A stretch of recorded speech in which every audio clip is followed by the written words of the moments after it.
A propósito, ¿cómo va a combatir José Antonio Meade la mala fama del PRI? Porque es la verdad, se arrastra un desprestigio de todos, pero más del PRI.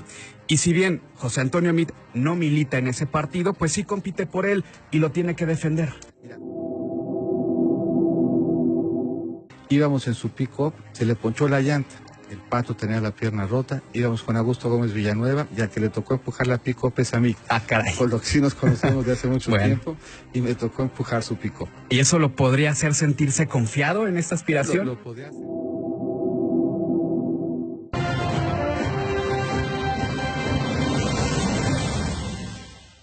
Bien amigos, pues sin más, ya empezaron a ver las preguntas que le hizo este reportero a José Antonio Meade, en las cuales escuchemos con mucha atención sus respuestas, en las que habla mucho pero no dice nada, únicamente tartamudea y no responde lo que le están preguntando. Sin más amigos, les dejo la entrevista, compártanla, déjenme un comentario y síganme en Instagram que estará apareciendo aquí.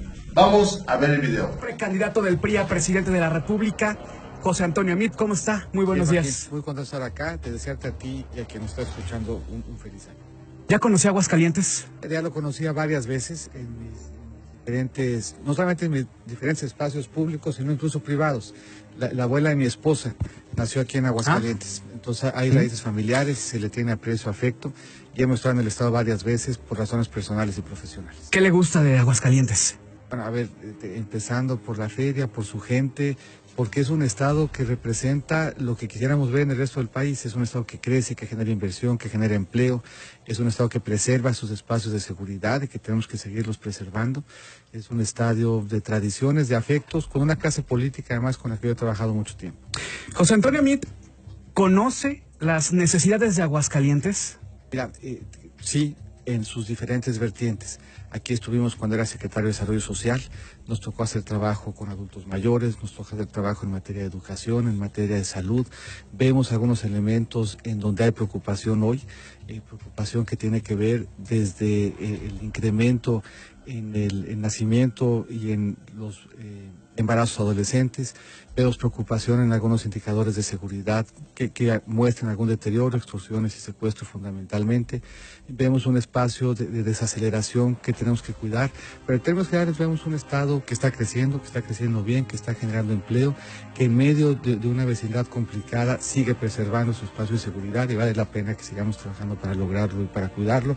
Sabemos que tiene retos en materia de agua, que tiene que fortalecer su comunicación interurbana. Hay espacios y una agenda que podemos desarrollar junto con Aguascalientes. En ese primer acercamiento como precandidato, ¿qué debe saber, qué debe esperar la gente de Aguascalientes en caso de que José Antonio Meade llegue a ser presidente de México? Diálogo, cercanía, un proyecto claro, responsabilidad, experiencia, certeza. En esta elección vamos a tener la posibilidad de escoger entre propuestas que sabemos que generan preocupación, y cuando hay preocupación la inversión sufre, y cuando la inversión sufre se pone en riesgo el empleo y la posibilidad de tener un rumbo cierto, un espacio de certidumbre. La certidumbre no la queremos por sí misma, la queremos porque trae consigo inversión y trae consigo empleo. Y un trabajo coordinado, un trabajo de cooperación para que los retos que tiene Aguascalientes los vayamos resolviendo juntos. Hoy Aguascalientes lo gobierna el PAN. ¿Eso será un problema? Yo he tenido una relación muy cercana de cooperación y de trabajo. La he tenido en lo general, la he tenido en lo particular con el gobernador Martín Orozco, a quien también le deseo feliz año. Y justamente estos 20 años de experiencia lo que acreditan es una capacidad de trabajar con todos y trabajar con todos para todos. A propósito, ¿cómo va a combatir José Antonio Meade la mala fama del PRI? Porque es la verdad, se arrastra un desprestigio de todos, pero más del PRI. Y si bien José Antonio Meade no milita en ese partido, pues sí compite por él y lo tiene que defender. Mira, yo creo que el tema que tocas es bien importante y lo dices bien. Es un tema en donde ha habido desconfianza respecto de todos los partidos, en donde ha habido distancia entre sociedad y gobierno, y es un problema y un reto que no solamente se da en México. Habiendo sido canciller, se veía ese reto en el resto del mundo, una distancia, un desencanto de la sociedad con su gobierno. Me parece que el PRI tomó una decisión interesante, la decisión de abrirse, la decisión de oxigenar, la decisión de invitar a participar en un proceso como este a quien ha sido en su trayectoria partidista. Y en un reto que compartimos todos, el único que decidió enfrentarlo abriéndose fue el PRI. Eso ya muestra una señal de estar dispuesto a cambiar, de estar dispuesto a transformarse para poder seguir siendo actor de la transformación. ¿Y José Antonio Meade podría cambiar al PRI?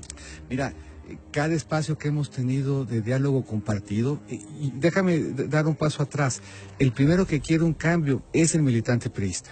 El militante priista con quien hoy vamos a dialogar es el que vive en su colonia, en su pueblo, es el que toca la puerta del vecino, el que sale a las calles y el primero que espera que el PRI encabece un cambio y una modificación, porque es el primero que se lleva el reclamo. Nos pasa a todos, los servidores públicos que nos están oyendo, no serán ajenos seguramente en esta Navidad, en estas fiestas, de haber tenido diálogos en la mesa familiar sobre estos temas. Y aquí vale la pena reivindicar a ambos, vale la pena reivindicar el servicio público y regresar a espacios de dignidad, y vale la pena reivindicar el trabajo del militante, ese que cada vez que va a un espacio familiar con su vecino en su calle recibe un reclamo y espera, no solamente que se dé un cambio, sino espera encabezarlo. ¿Qué papel está jugando el precandidato y seguramente candidato del PRI a la presidencia en la selección de candidatos locales a diputado federal, a senador?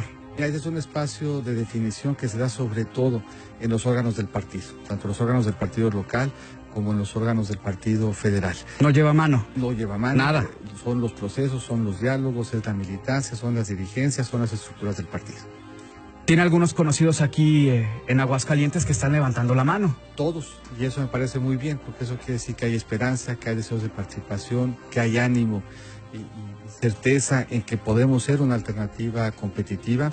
Y Aguascalientes tiene una clase política conocida, una clase política con una gran experiencia, una clase política que ha tenido desempeños locales y hoy tiene desempeños nacionales muy relevantes. Por ejemplo, un Gabriel Arellano que se dice y se siente cercano a Meade. A ver, déjame platicarte incluso qué tan cercano. Alguna vez hace muchos años, cuando fui director de Banrural, teníamos que cambiar Banrural. Banrural era un banco integrado por 13 bancos locales que perdía, para ubicarlo, más de 10,000 millones de pesos cada año, que tenía la flota aérea más grande del sector público después de la Fuerza Aérea. Y a mí me tocó venir aquí a Aguascalientes justamente para platicar con los productores del campo de Aguascalientes, entre los que estaba la familia Arellano. Me recogió su hermano, me recogió el Pato, íbamos en su pick-up, se le ponchó la llanta. El Pato tenía la pierna rota, íbamos con Augusto Gómez Villanueva, ya que le tocó empujar la pick-up es a mí. Ah, caray. Por lo que sí nos conocemos de hace mucho tiempo, y me tocó empujar su pick-up. ¿Y eso lo podría hacer sentirse confiado en esta aspiración? Lo podría hacerse sentir cercano, con afecto, a él como a muchos otros con quien tengo la oportunidad de haber sido amigo ya por muchos años. ¿Qué visión tiene José Antonio Meade de la inseguridad? Porque el año que acaba de terminar con el PRI ya opacó a ese 2011 que pues era tan recordado por ser el más violento con el PAN, pero ahora pues ya cambió el peor momento. Mira, yo creo que cuando uno hace un ejercicio como el que implica una elección de reflexión de dónde estamos, de qué tenemos que cuidar y de qué tenemos que cambiar, que uno en autocrítica hay que reconocer que en el tema de seguridad tenemos que hacer las cosas diferentes. Es un tema que nos duele, que nos preocupa, y en donde la principal función del gobierno, la primera, es darle certeza a la persona, es cuidar su integridad y cuidar su certeza. Ahí tenemos que hacer las cosas diferentes. ¿Qué implica hacer las cosas diferentes? Exacto. Implica un cuidado con las armas. Tenemos que ponerle a las armas la misma atención que le ponemos a las drogas. Tenemos que cuidar que no haya dinero en manos de las organizaciones delincuenciales, y así Hacienda tiene que jugar un papel mayor del que ha venido jugando, y para eso se ha venido preparando. Tenemos que cambiar nuestro marco jurídico para que tengamos un mejor espacio de cooperación. Te lo pongo en perspectiva. Hoy tenemos un marco jurídico en donde cada estado define sus delitos conforme a su fuero. Pero la verdad es que los delitos no reconocen frontera entre los estados. Tendríamos que movernos hacia un esquema en donde los delitos se definieran igual, se investigaran igual, y fuera la forma como se comete el delito lo que determinara cuál es la autoridad que lo va a investigar, y tenemos que tener más capacidad de hacer investigaciones contextualizadas. Ahora que se toca este tema me parece importante. ¿Qué opinión o qué postura tiene José Antonio Meade ante la legalización de las drogas. Por ejemplo, acabamos de verlo en California, prácticamente se está abriendo el mercado de la marihuana más grande de Estados Unidos y quizá del mundo de forma legal. Mira, ahí somos parte nosotros de diferentes espacios convencionales en materia internacional. Y yo creo que México tiene que buscar mover e incidirse en el contexto y en el consenso internacional. México no puede desviarse, porque además así está obligado de lo que haga el resto del mundo.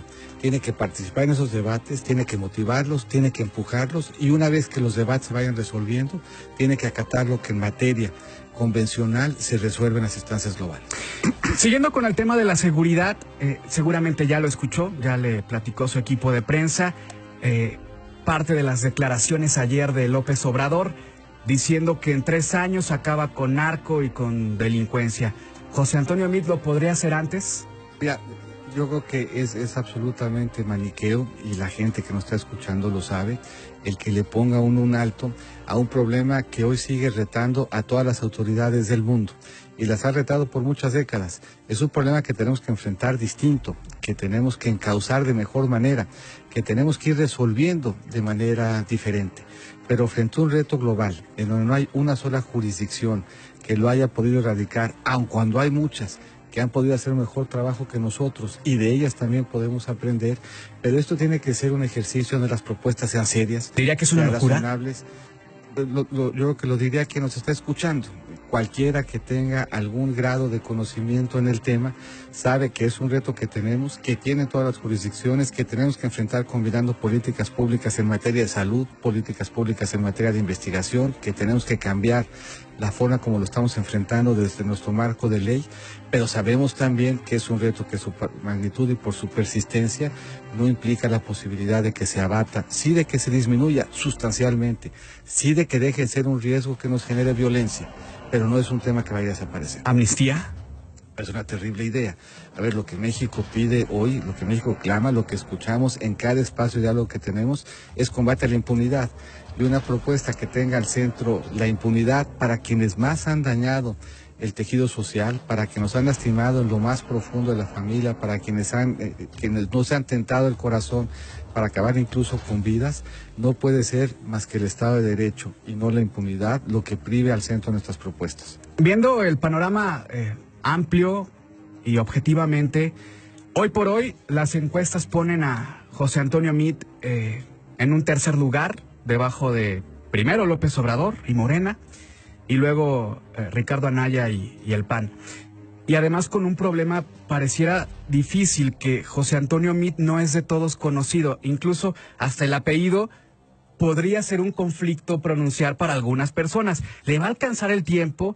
López Obrador no está demasiado lejos. Mira, me va a alcanzar y me va a sobrar. Y lo que tú apuntas, primero hay algunas que ubican en tercero, otros que ubican en segundo. De hecho, son las más ya las que ubican en segundo. Pero con independencia de eso, tú lo dices bien, la encuesta es una fotografía que nos da buenos elementos de análisis y nos dice, entre otras cosas, cómo se correlaciona el conocimiento con la intención de voto. Y lo que esas encuestas acreditan es que con un conocimiento relativamente bajo y con una campaña que apenas empieza, somos ya competitivos con campañas y con conocimientos que en algunos tiempos llevan décadas y en otros llevan ya varios años, y en este caso, con un arranque de apenas unas semanas, nos ubican ya en muchos casos en segundo y en una trayectoria no solamente ascendente, la única alternativa de hecho que está creciendo en términos de preferencia, sino en la certeza de que el conocimiento traerá mayor intención de voto en tiempo suficiente, no solamente para alcanzar, sino para rebasar con amplitud. ¿Se puede gobernar con un 35, 40% de las preferencias, con más de la mitad de los mexicanos o no votando o votando por otro candidato? Mira, ahí hay un tema de nuevo que nos regresa a las encuestas, y yo creo que debería de haber más preocupación en un candidato que conoce el 100% de la población y con el que simpatiza menos del 30%. Eso quiere decir que ya conociéndolo de lustros, que ya conociéndolo por décadas, que ya sabiendo cuál es su hambre de poder, que ya sabiendo cuál es la calidad de sus propuestas, más de 7 de cada 10 lo ven mal. Más de 7 de cada 10 no comulgan con él. ¿Sí? Eso quiere decir que hay una alternativa de este lado en un crecimiento mayor para generar un mayor espacio, no solamente de competitividad, sino de consenso. Y por eso es bien importante que la campaña se maneje con propuestas y que eso sea lo que se contraste, porque las propuestas se convierten en programa de gobierno y sabemos y se nos ha dicho, y eso es bien importante comentarlo aquí en Aguascalientes, no todas las propuestas son iguales y ya distintos analistas han señalado que atrás de algunas propuestas y que atrás de algunas alternativas hay incertidumbre y que la incertidumbre pone en riesgo la inversión y el empleo. ¿Habría algunos proyectos de Enrique Peña Nieto con los que rompería José Antonio Meade? Ya, yo creo que una de las tentaciones en las que caemos en cada elección es pretender que el país se reinvente cada 6 años, que el país se destruya cada 6 años para volver a empezar. Yo creo que las elecciones deben dar oportunidad para que propongamos un cambio, pero con un punto de partida, y que hagamos 2 ejercicios. Un primer ejercicio autocrítico, en donde veamos qué no está funcionando. Aquí lo platicamos y hemos visto cómo en el tema de seguridad hay que hacer las cosas distintas, muy diferentes. Como en el tema de corrupción hay que hacerlo igual, distinto. Pero también en justicia hay que reconocer que sociedad y gobierno hemos logrado consensos importantes en temas que han funcionado y por lo tanto no podemos caer en la tentación de querer volver a empezar, como si el país se parara cada 6 años y volviera a nacer. Hay un punto importante que está inundando los medios de contacto aquí en BI, por ejemplo el WhatsApp. Dentro de aquellas personas que sí conocen a José Antonio Meade, hay algunos que tienen este mal recuerdo de su último paso por la Secretaría de Hacienda, hace un año exactamente, con el infame gasolinazo. ¿Qué decir a quienes lo asocian con ese momento y con esa decisión? Mira, en ese momento dimos la cara, explicamos, salimos a ponderar qué es lo que había atrás de una decisión que no era de gobierno. México decidió hace ya varios años liberalizar el precio de la gasolina. ¿Eso qué quiere decir? Que el precio de la gasolina, como el del frijol, como el de cualquier otro bien en la economía, se determine conforme a su costo y que suba con el costo y que baje con el costo. Lo que se decidió es que desde el punto de vista de finanzas públicas no había manera de mantener artificialmente el precio de la gasolina ni caro ni barato. En México nos pasaba que cuando bajaba el precio de la gasolina y del petróleo en el resto del mundo nos volvíamos pobres y por lo tanto aquí no lo bajábamos. Y cuando subía el precio de la gasolina, porque subía el precio del petróleo, usábamos ese dinero para mantenerlo artificialmente bajo. Hoy eso solamente lo hace Venezuela, Bielorrusia y Corea del Norte. México, por lo tanto, hoy tiene el precio de la gasolina que refleja su costo. Cuando el precio del petróleo sube, sube el precio de la gasolina. Cuando el precio del petróleo baja, baja el precio de la gasolina. Y en eso no hay una intervención de gobierno. Es un precio que, si bien pues está cargado de impuestos, hay mucho ahí que sí se puede hacer, más allá del dólar y del petróleo. El impuesto está fijo, de hecho está fijo por ley, y se ha venido modificando para así suavizar el impacto en la volatilidad que vemos en el precio de la gasolina. Pero es un bien que en todas partes del mundo tiene impuesto. Y de hecho, si nosotros vemos el impuesto que se cobra en México por la gasolina, si ubicamos los 196 países, prácticamente los 196 lo cobran y el de México se ubica en el cuartil inferior. ¿Se podría prometer bajar ese impuesto y por lo tanto bajar el costo o no? No, yo creo que no. En México tenemos, como cualquier otra parte del mundo, diferentes fuentes de ingresos en lo fiscal, el impuesto sobre la renta, el IVA, los impuestos especiales sobre producción y servicios, dentro de los que están el de la gasolina. Cualquiera que proponga bajar uno tendría que explicar cómo lo va a compensar. Y lo que nosotros vemos en términos generales es que la utilización de este impuesto es amplia, es genérica, se da en países que van desde Nicaragua, Guatemala, El Salvador. En el continente el que lo tiene más alto es Uruguay y por lo tanto cualquier esfuerzo que implique debilitar una de nuestras fuentes de ingresos tendría que venir acompañada de cómo se va a fortalecer aumentando otros. Me parece que hoy México no está para que cambiemos nuestro marco tributario. Muy bien, pues yo le agradezco a José Antonio Meade este tiempo, su presencia hoy aquí en Radio BI, en Buenos Días Aguascalientes, es su casa. Ya nada más para cerrar, cuéntenos un poco de su agenda, qué va a estar haciendo hoy por Aguascalientes, en qué lugares, en qué momentos. Mira, la parte fundamental de la agenda, la parte además pública de la agenda, la razón de ser estar aquí es platicar con la militancia que va a ir a la convención que va a escoger al que va a ser el candidato. Por lo tanto, será un día de diálogo amplio en diferentes momentos y formatos con la militancia del partido, con quienes van a ir y con quienes van a acudir a la convención para escoger candidato. José Antonio Meade, precandidato del PRI a presidente, bienvenido, muchas gracias. Bien amigos, pues ya vieron la entrevista que le hizo este joven periodista a José Antonio Meade en el cual muchas respuestas que da no son lo que le preguntaba. Las respuestas hablando mucho, pero sin decir nada concreto. Déjenme sus comentarios, amigos. Me da mucho gusto compartirles esta información. José Antonio Meade anda en Aguascalientes. Y sin más, amigos, me despido de ustedes diciéndoles que recuerden siempre que el mejor juez que tendrá México serás tú en el 2018. Nos vemos en el próximo video. Bye.